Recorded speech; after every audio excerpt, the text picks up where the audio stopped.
Je t'en supplie, Seigneur, mets sur nous une onction, un dépôt de ton... Souffle sur nous comme tu as soufflé sur les eaux pour qu'elles sèchent et que Noé puisse sortir. Souffle sur ce monde, Seigneur. Viens, Maranatha, Maranatha. Soyez bénis. Alors, on va essayer de sortir de l'arche. C'est un projet.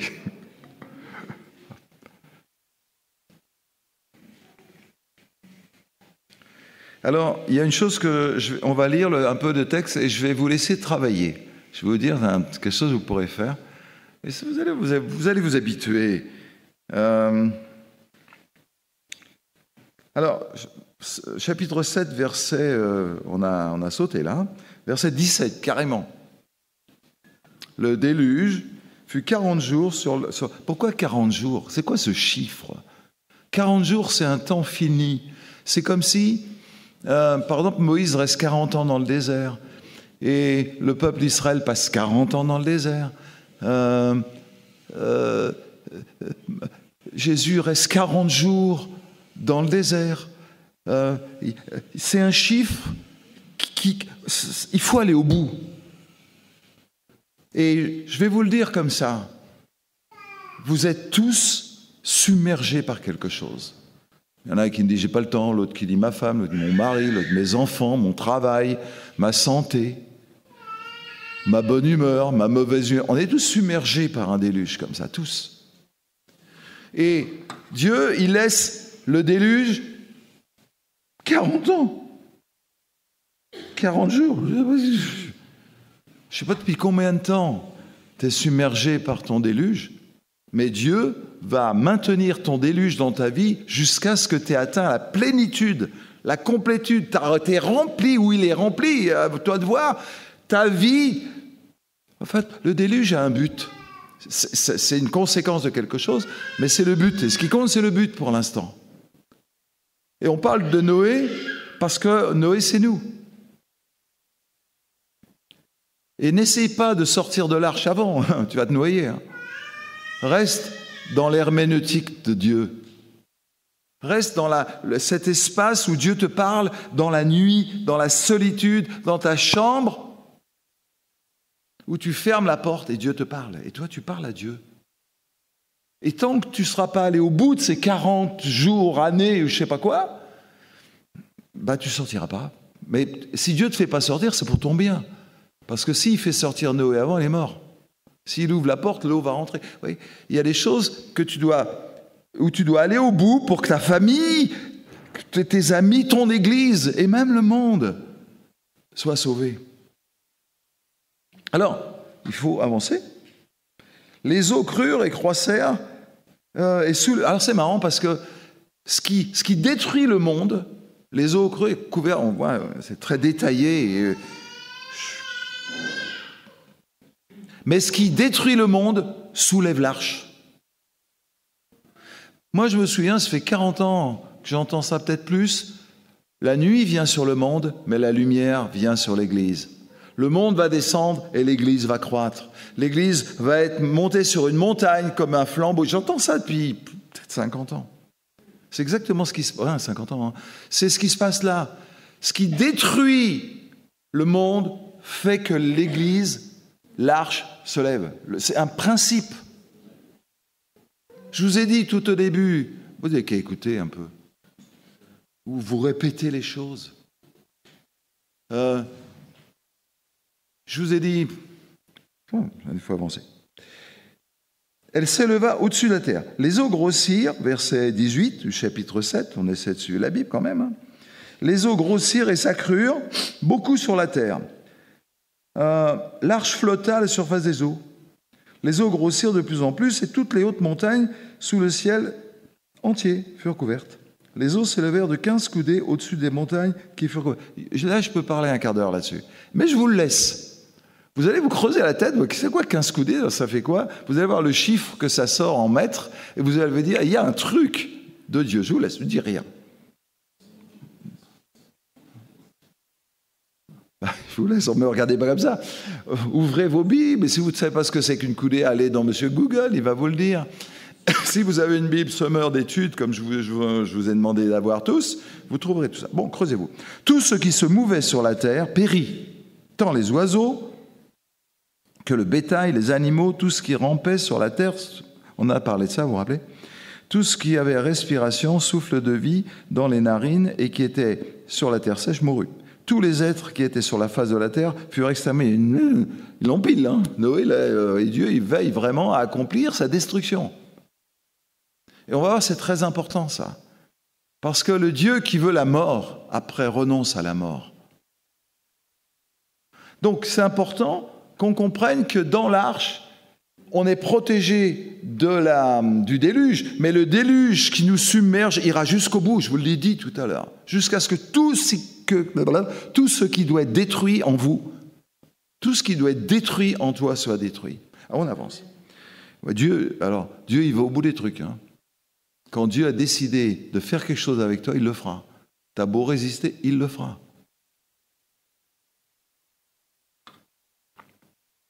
Ayez confiance. Paul dira d'ailleurs, je pense qu'il a réfléchi à ça, celui qui a commencé en vous cette bonne œuvre l'achèvera pour le jour de Christ. Et quand Jésus parlera de son jour, il parlera de qui ? De Noé. C'est marqué là. Il ira au bout. Il faut être un peu patient parfois, je vous l'accorde. Hein. J'aurais voulu dans ma vie que beaucoup de choses aillent plus vite, et encore aujourd'hui, au moins que les choses arrivent. Mais avec 50 ans de conversion, je peux dire que Dieu est fidèle. Dieu est fidèle. Tout ce que Dieu t'a dit, ça va se réaliser. Ce que tu t'es fait comme film ou qu'un autre t'a dit, je ne sais pas quoi, ça je ne sais pas. Il ne resta que Noé. Noé, c'est un type de Christ. On l'a vu, hein. Ça veut dire que Dieu envoie un déluge dans ta vie pour qu'il ne reste que qui ? Le Jésus-Christ de Nazareth dans ta vie. Que toute ta vie, toute ta chair, tous tes désirs, tous tes projets, tous tes rêves soient anéantis et qu'il ne reste que lui. Un jour dans ma vie, j'avais vécu les pires choses. Je parlerai de ce que j'ai fait après. Et il ne me restait que Dieu et ma femme. Elle était restée avec moi. Un jour, elle aura une couronne pour ça, mais ça peut-être deux d'ailleurs. En tous les cas, et Dieu m'a dit, vous savez, il n'y avait plus que Dieu dans ma vie. Moi, je marchais, ceux qui ont vu là un peu, j'avais construit une maison dans les montagnes, un peu ardéchoises, et je passais mon temps tout seul dans ma grotte, etc. Et Dieu m'a dit, et je disais à Dieu, il n'y a plus que toi. Il n'y a plus que toi, j'ai plus d'amis, j'ai plus rien. Vous savez, quand tous vos amis vous quittent. Quand vous perdez tout. J'ai passé plusieurs années à plus prophétiser. C'était pas une punition, hein. C'était le temps du déluge. Il y a plusieurs. Et Dieu m'a dit, puisqu'il reste plus que moi, eh bien ton nom va être Théophile, ce sera plus Philippe. Théophile, c'est celui qui aime Dieu. Et vous êtes les enfants d'un homme qui a souffert et tout perdu, et à qui il ne restait plus que Dieu. Vous êtes là, ici, les enfants de Théophile. Parce qu'un jour, dans ma vie, et Cathy pourrait se lever en disant que c'est vrai, il n'y avait plus que Dieu dans ma vie. Et là, au fond, c'est exactement ce qui se passe. On est les enfants de Noé parce qu'un jour, il y a un gars qui a accepté de tout perdre et de ne garder que Dieu. Dans l'arche que vous êtes en train, votre vie, il ne restera que Dieu. Ne vous faites pas d'illusions. Ne vous faites pas d'illusions. Paul dira, tous m'ont abandonné. Il écrit à Timothée, si tu pouvais m'amener le manteau quand même. Je ne sais pas si vous vous rendez compte. Vous savez, le premier besoin, après respirer, manger et boire, les premiers besoins dont tu as besoin dans l'échelle de Maslow, dont tu as besoin l'homme, c'est de chaleur, de couverture. Et quand Paul écrit ça, il dit à Timothée, j'ai à peine à manger, mais au moins viens combler un de mes besoins. Bon, bref. Je vous avais dit un quart d'heure. Bon. Et ce qui était avec lui dans l'arche, je ne sais pas ceux d'ailleurs, c'est ceux. Bon. Les eaux furent grosses sur la terre pendant 150 jours. Alors, on va aller un peu vite. Je dois vous avouer que j'ai fait le calcul parce que d'autres l'avaient fait avant moi. En fait, ça fait une année, en gros, 3 jours près. Ça fait une année dans l'arche. C'est pas une année de déluge, une année dans l'arche. Et tout d'un coup, verset 8, Dieu se souvint de Noé. Dieu a cessé d'être amnésique.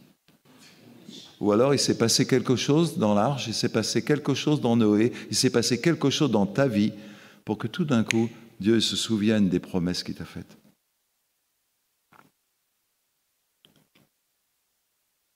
Je t'en supplie, à partir de maintenant, n'aie plus peur du déluge. N'aie plus peur de ce qui te submerge. Je manque de temps, j'ai plus d'amis, je suis tout seul, l'église me méprise ou mon pasteur m'a fait du mal. Laisse-toi submerger. T'inquiète pas, parce que voilà la suite. Noé se souvint des animaux, tout le bétail de Noé, qui était avec lui dans l'arche. Et Dieu fit passer un vent sur la terre et les eaux s'apaisèrent. Vous savez, le vent, c'est la roua. Donc c'est le Saint-Esprit. À un moment donné, Dieu va souffler sur toi. Et c'est ça la clé. Tout est fermé, les fenêtres sont fermées, etc. Dieu souffle. Alors on va voir ce qui se passe.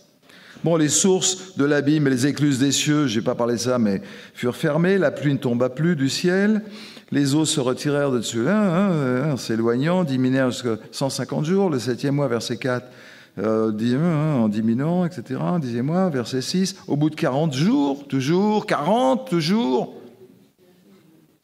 Verset 6, Noé ouvrit la fenêtre qu'il avait faite à l'arche. Il lâcha le corbeau qui sortit, partant et revenant, jusqu'à ce que les eaux aient séché sur la terre. Vous avez déjà vu un corbeau? Où est-ce qu'on revoit les corbeaux, vous vous rappelez? Élie. Il y a le livre là, c'est pour ceux qui ne savent pas. 15 €, investissez avec...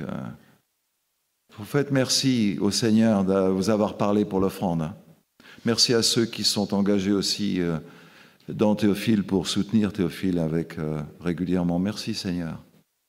Et merci à vous d'avoir simplement écouté et d'obéir. Enfin, les corbeaux, vous savez quelle couleur c'est un corbeau?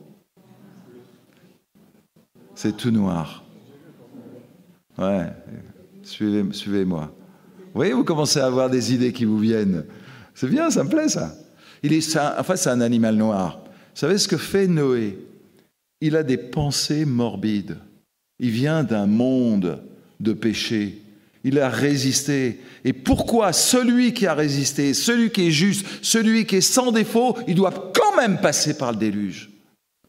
Pourquoi? Ça dure 1 an dans l'arche.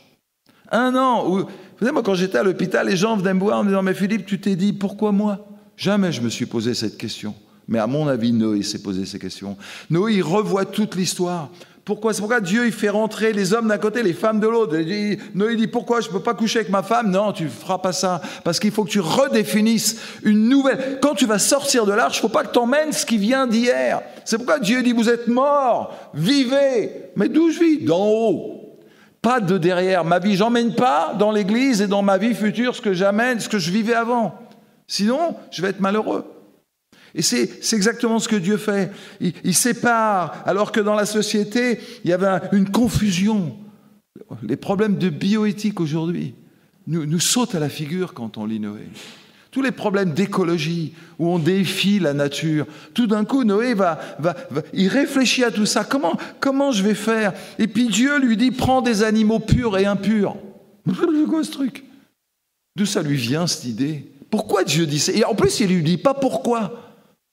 Prends des animaux, on l'a vu, purs et impurs.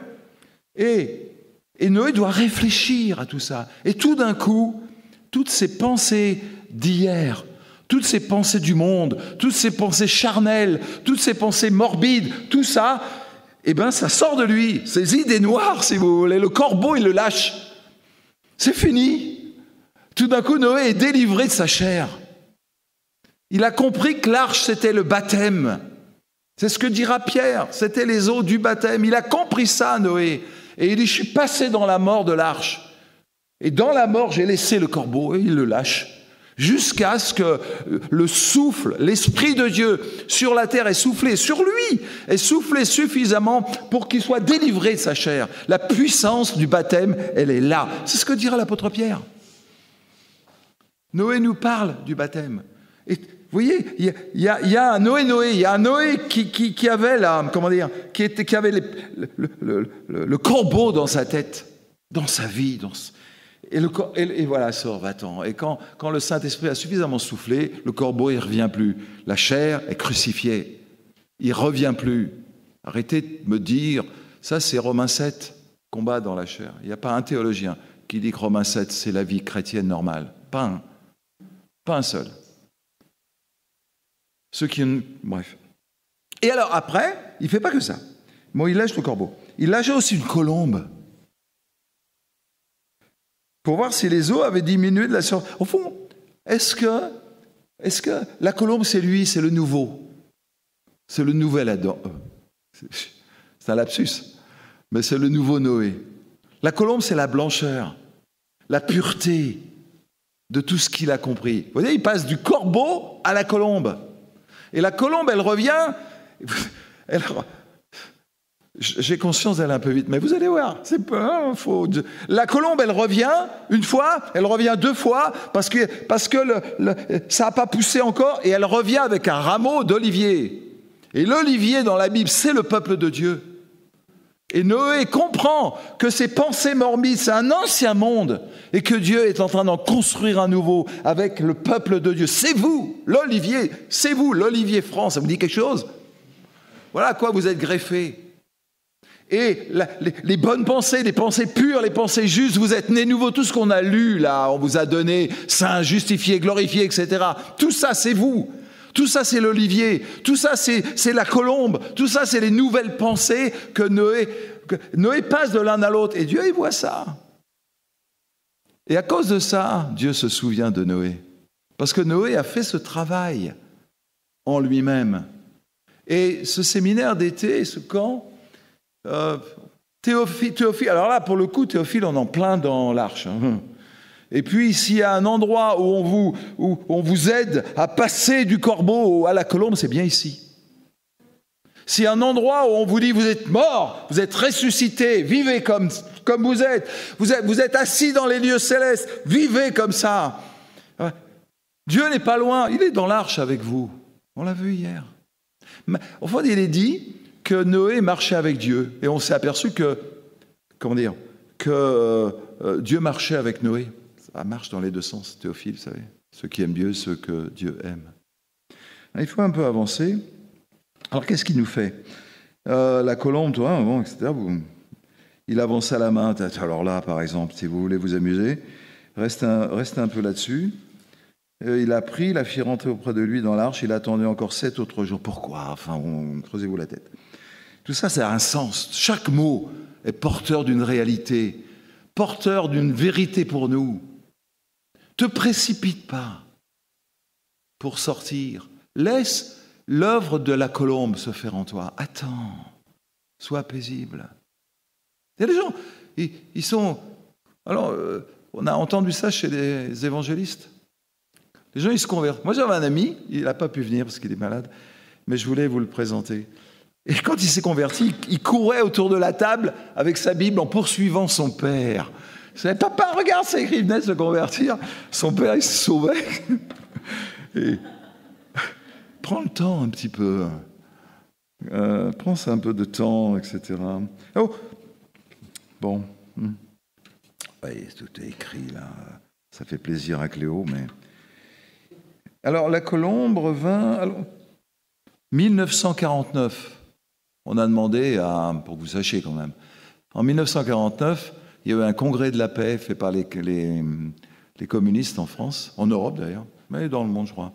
Et on a dit à Picasso, qui était un peu communiste à l'époque, et on lui a dit, on voudrait que tu dessines, tu fasses l'affiche de la rencontre internationale sur la paix, organisée par le Parti communiste français. Et vous savez ce qu'il a fait, Picasso? Il a pris la colombe et il lui a mis une branche d'olivier dans le bec. Noé est partout. Et c'est devenu pour le monde entier l'emblème de la paix. C'est pas pour la Bible. Hein.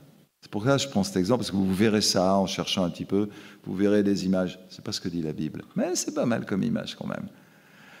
J'aime bien. Alors voilà, ça continue. Il attendit, la colombe revint, on a vu ça. Bon, à ce moment-là, il se dit, tiens, les eaux ont diminué. Il en pile, encore 7 jours. Bon. 7 jours, c'est le chiffre parfait de Dieu.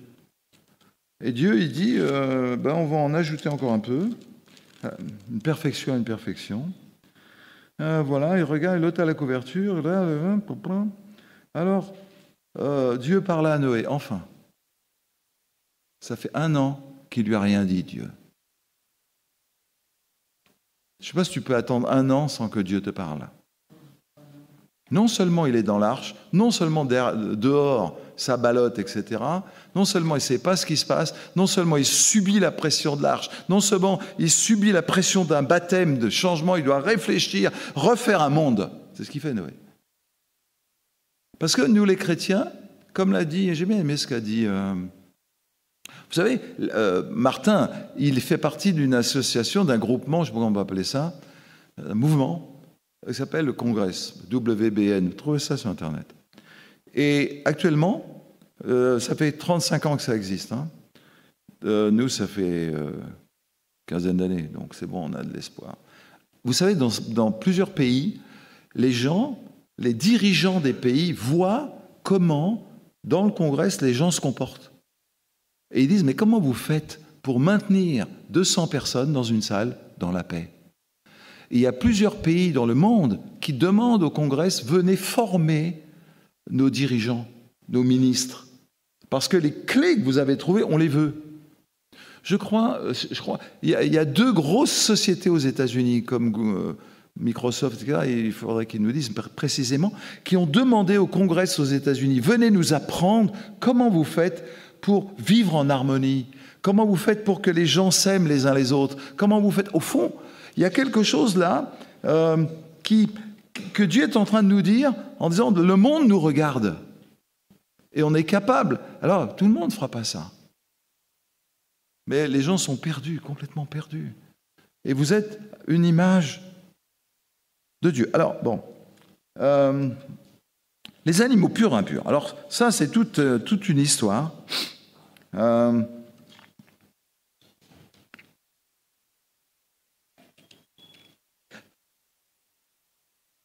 Dieu met dans l'arche des animaux purs et impurs. On ne sait pas d'où il tire ça. Hein. Peut-être que Dieu lui a montré, je ne sais pas. Ce n'est pas dit.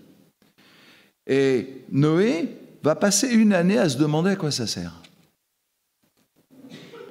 Je n'aurais pas oublié les 2-3 choses que je voulais dire. Ça, on en a déjà parlé. La première chose que Noé va faire au sortir de l'arche, c'est quoi? Alors, je veux lire le texte quand même pour que ça vous marque un peu. Verset 15, chapitre 8. Dieu parla à Noé, enfin. Sors de l'arche, toi et ta femme, tes fils et les femmes. Vous savez, ça a l'air simple. Toi et ta femme, tes fils avec leurs femmes. Dans l'arche, Noé a reconstitué la différenciation des sexes, a redonné de la valeur aux individus et surtout a ramené de l'ordre dans la sexualité. Tout était pourri avant. Le pan couchait, s'accouplait plutôt avec le coq, les hommes entre eux, les femmes entre elles, et d'autres choses que je ne dirais pas. Mais la perversité. Et tout d'un coup, au sortir de l'arche, Dieu avait dit à Noé, rappelez avant, toi, les hommes, tes fils, les femmes d'un côté. Et au sortir, c'est différent. Parce que Dieu a un projet. Et dans l'Église, on parlait de l'avortement. Dieu a un projet pour le monde et il veut l'initier dans l'Église. Alors on voit ça ici. Et il lui dit, fais sortir avec toi les animaux, etc. Tout ce qui rampe. Et Noé sortit avec les fils, sa femme, etc. Tous les animaux, tous les reptiles, verset 19, tout ce qui se meut sur la terre, selon les espèces, et sortir de l'arche. Rien que ça. ils sortent pas de nulle part. Ils sortent d'un endroit où tout a été rééquilibré, où tout est nouveau. Ah, regardez. Noé bâtit un autel à l'Éternel. Il prit de toutes les bêtes pures, de tous les oiseaux purs, et il offrit des holocaustes sur l'autel. L'Éternel sentit une odeur agréable, et l'Éternel dit en son cœur, « Je ne maudirai plus la terre à cause de l'homme, parce que les pensées de l'homme sont mauvaises dès sa jeunesse. Et je ne frapperai plus tout ce qui est vivant, comme je l'ai fait. » Dieu est le premier à renoncer à la violence. Et parce qu'il renonce à la violence, il demande à l'homme de faire pareil. Et Noé, dans l'intérieur de l'arche, a fait changer Dieu. Dieu, en fait, il avait décidé la mort. Je vais tuer tout le monde. Bon, on a vu Noé qui trouve grâce, très bien. Noé qui monte dans le ciel, on a vu tout ça. Et dans cette intercession, dans la piété de Noé et dans le silence de l'arche, Noé fait changer Dieu. Dieu avait décidé la mort et il change. Il dit, je ne le ferai plus. En fait, c'est comme si Dieu se repentait pas seulement d'avoir fait l'homme et de voir ce qu'il fait, mais d'avoir voulu la mort de l'homme. Et il dit, je ne le ferai plus.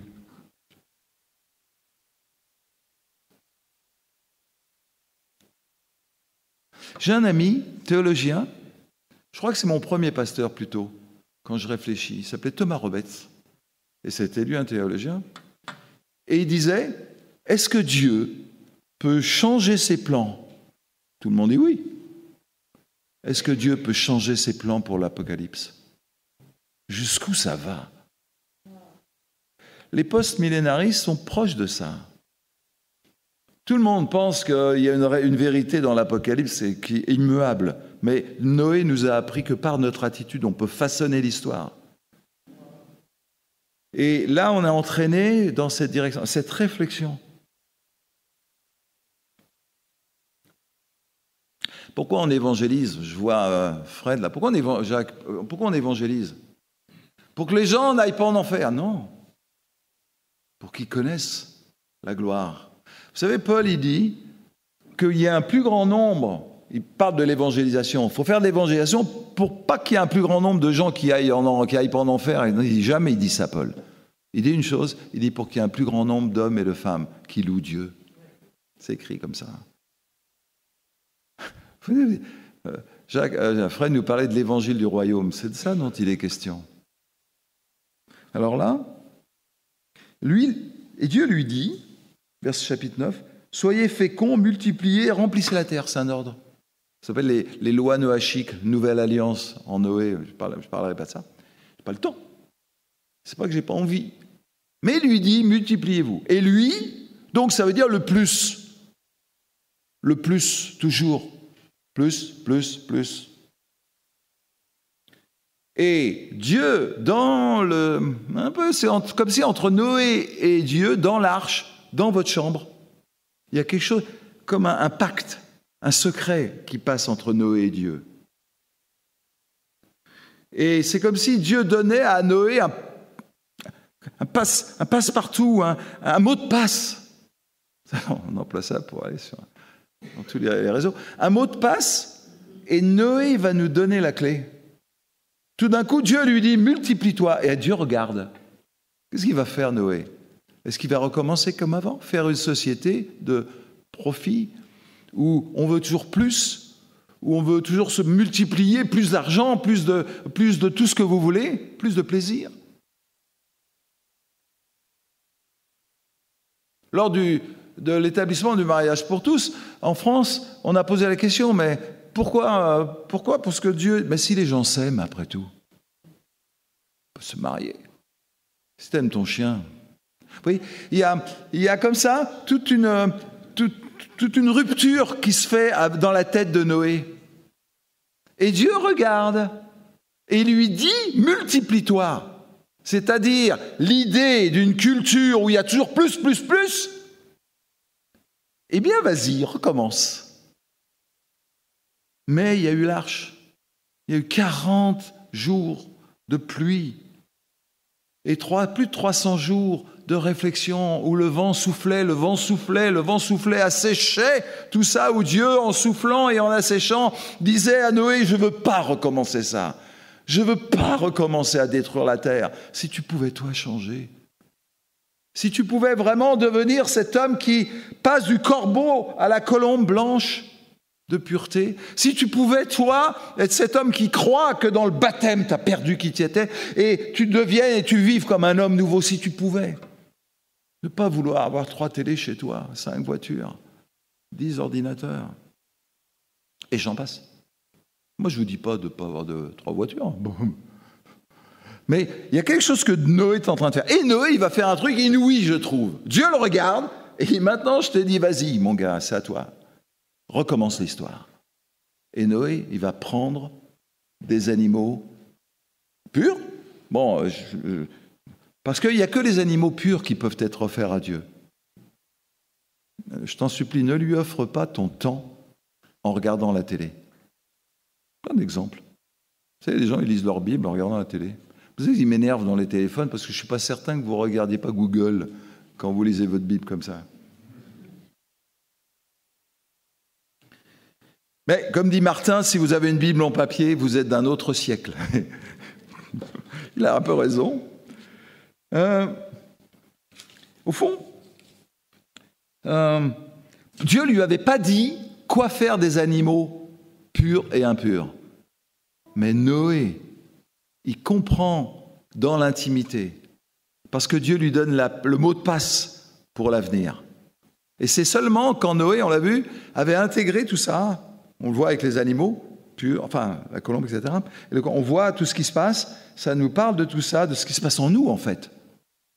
Parce que Jésus dit, je voudrais revenir un petit peu en arrière, Jésus dit ce qui se passait du temps de Noé, ça arrivera à la fin. Donc tout ce qu'on est en train de lire, c'est de nous dont il est question.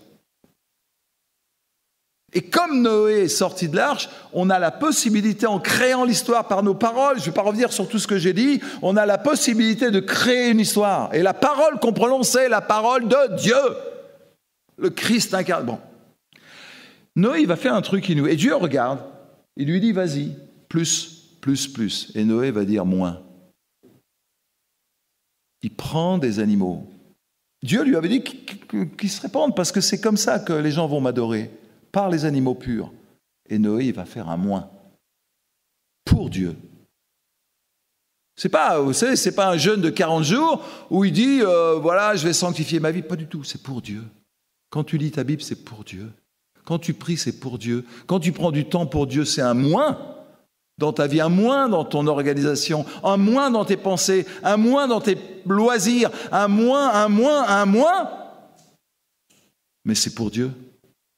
Et Dieu regarde Noé comme ça, il dit, vas-y, je t'ai dit de prospérer, est-ce que tu vas refaire comme avant? Ou est-ce que tout d'un coup, tu vas dire que ce qui compte, c'est Dieu? Pourquoi on donne notre dîme à Dieu? Pourquoi vous avez donné de l'argent hier? Pourquoi? Parce que vous avez dit, ce sera un moins dans ma vie. Mais ça, c'est pour Dieu. Et Dieu regarde, il vous regarde. Il dit, ils vont sortir de là, est-ce qu'ils vont continuer à vivre comme avant? Ou est-ce qu'il va y avoir un moins pour moi? Est-ce qu'il va y avoir profondément dans cette nouvelle société, Dieu d'abord, Dieu qui est honoré. Et quand Noé fait ça, c'est marqué, il dit, Dieu sentit, je retrouve le texte, Dieu sentit, aidez-moi, voilà, verset 20. Noé bâtit un autel à l'Éternel. Alors là, franchement, si vous avez un peu de temps, creusez-vous la tête. Il bâtit, qu'est-ce que tu bâtis? Qu'est-ce que tu es en train de bâtir? Les gens, ils sont là, je parle avec vous et ailleurs, voilà, je veux servir Dieu, je veux ci, je veux ça. Qu'est-ce que tu bâtis? Est-ce que tout ce que tu bâtis, c'est un autel sur lequel je vais mettre les animaux purs? Tout ce qui est pur dans ta vie, tu vas le mettre sur l'autel. Tes pensées pures, la colombe. Tu vas tout mettre là, et Dieu va envoyer son feu du ciel. On a tellement peur de ça. C'est curieux parce que si on vit dans le ciel, comme on le croit, et on le lit, et parfois, de temps en temps, on le vit. À un moment de louange, on se dit, le Dieu était là. Dieu, il est tout le temps là. Alors, il lui dit, Et l'Éternel sentit une... Il y a plusieurs fois dans la Bible ça. Prenez les parallèles, ça vous instruira. Est-ce que tu as une bonne odeur, toi, pour Dieu? Je ne te demande pas si tu t'es lavé, tu as transpiré. Je m'en fiche de ça. J'ai plus d'odeur, alors... Mais je te demande si ta vie est consacrée à Dieu dans un mois, avec le feu du Saint-Esprit, et ça plaît à Dieu. Et quand? Parce que c'est ça qui se passe. À ce moment-là, il dit, et l'Éternel sentit, et l'Éternel dit dans son cœur, vous voyez où ça se passe, le cœur de Dieu. Hein. Vous voyez, il faut aussi réfléchir. C'est quoi le cœur de Dieu? C'est du cœur de l'homme que viennent toutes les sources de la vie. C'est quoi le cœur de Dieu? Alors, c'est une image seulement, un mot? Si c'est un mot, moi j'écris plus de livres. Hein. C'est juste des images. C'est la matrioshka du début, quoi. Bon, et il dit, et l'Éternel dit dans son cœur, je ne maudirai plus la terre à cause de l'homme. Enfin, il décide de faire avec. Pourquoi? Parce que l'homme, les pensées, le cœur de l'homme et les pensées de l'homme sont mauvaises dès sa jeunesse. Dieu, il décide à cause de Noé de faire avec. C'est ce que Paul ne cesse de nous dire dans ses lettres. Vous êtes comme la colombe, vivez comme Dieu.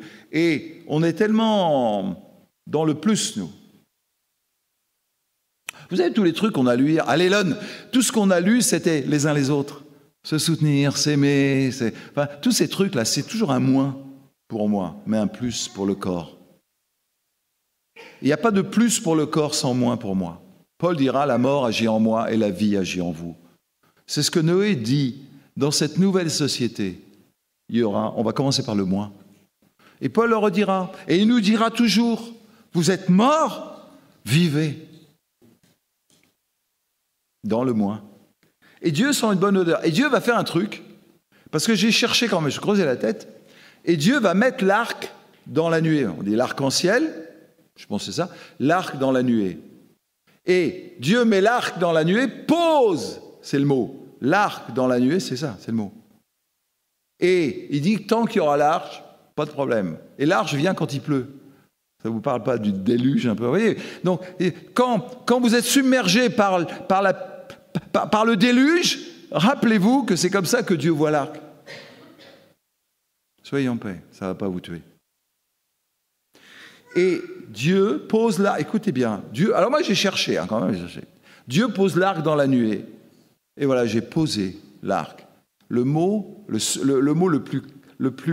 plus proche de ça, c'est je dépose les armes. Dieu décide de plus se battre contre nous à cause de Noé. Dieu décide de plus détruire la terre, en tous les cas par l'eau. C'est pourquoi on a parlé tout au début, vous vous rappelez, les prophètes ont vu un temps comme Noé où l'eau, et puis ils ont vu l'eau partout, comme l'eau couvre le fond des mers, et ils se sont dit non, c'est pas possible, Dieu a dit non, donc ils ont compris que c'était le Saint-Esprit. Et le thème de ce camp ici, c'est ça passera par nous. Dieu va répandre son esprit sur toute chair par nous. Et comprenez, avant que je finisse, si c'est possible, comprenez que ça passera par nous parce que Dieu veut nous faire comprendre que nous sommes des Noé. Et ça fait 6 jours qu'on est là tous les matins en écoutant Noé, et moi j'en apprends autant que vous à chaque fois. Et je bénis Dieu de ce que Dieu nous dit. Mais là, Dieu dépose les armes. Et Noé est un type de Christ, parce qu'en Christ, Dieu dépose les armes. À peine mourrait-on pour un homme de bien. Dieu est mort pour des impies, pour des pécheurs, pour nous. Il est mort, il a déposé les armes, et en déposant les armes, il est venu. Le péché de l'homme a poussé Dieu à mourir. Et Dieu dit stop. Noé était un type de mon fils. Et même il l'a révélé dans l'intercession, vous vous rappelez? Et tu es un type de mon fils. Je détruirai pas l'homme, j'en détruirai qu'un. J'en tuerai plus qu'un. C'est mon propre fils. Et il y a quelque chose qui sort du texte comme ça. Vous savez, un Dieu qui fait avec nous, parce qu'il a un projet. Et l'Église, eh bien, justement, l'Église, comme dira Jésus, et l'Église de la fin, c'est l'arche. L'Église et les chrétiens de la fin, c'est des Noé. Comme Tous, au temps de Noé, on n'a pas les générations de temps. Le temps, je vous ai dit comment ça marchait le temps, se fait, c'est l'histoire. Enfin, rappelez-vous tout ça, on en a parlé ensemble. Vite, je vous l'accorde. Répétez ça dans vos cœurs. Repassez les paroles de Dieu. Dans ce que faisait Marie, elle repassait les paroles que l'ange lui avait dit dans son cœur.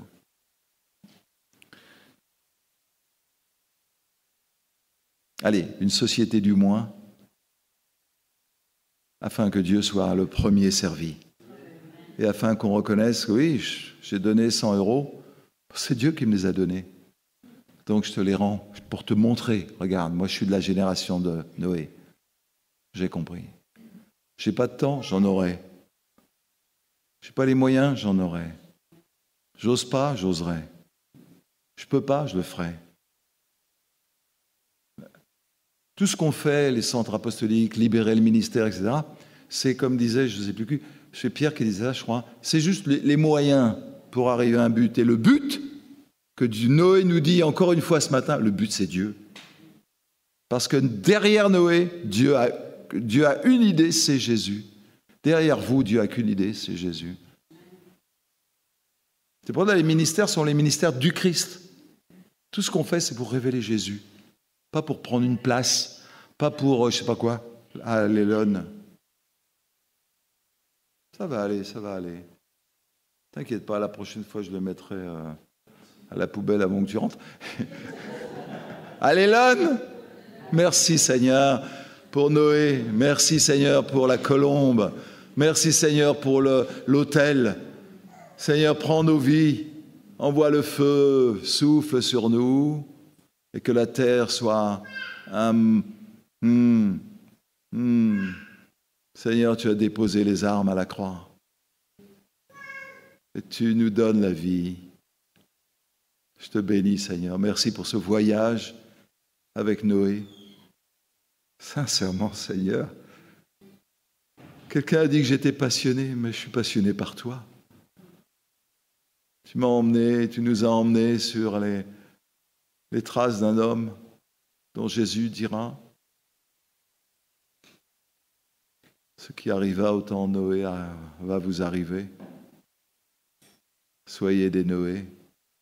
Seigneur, nous savons maintenant ce que nous devons quitter, le corbeau, et dans quoi nous devons entrer, dans le moins de la colombe.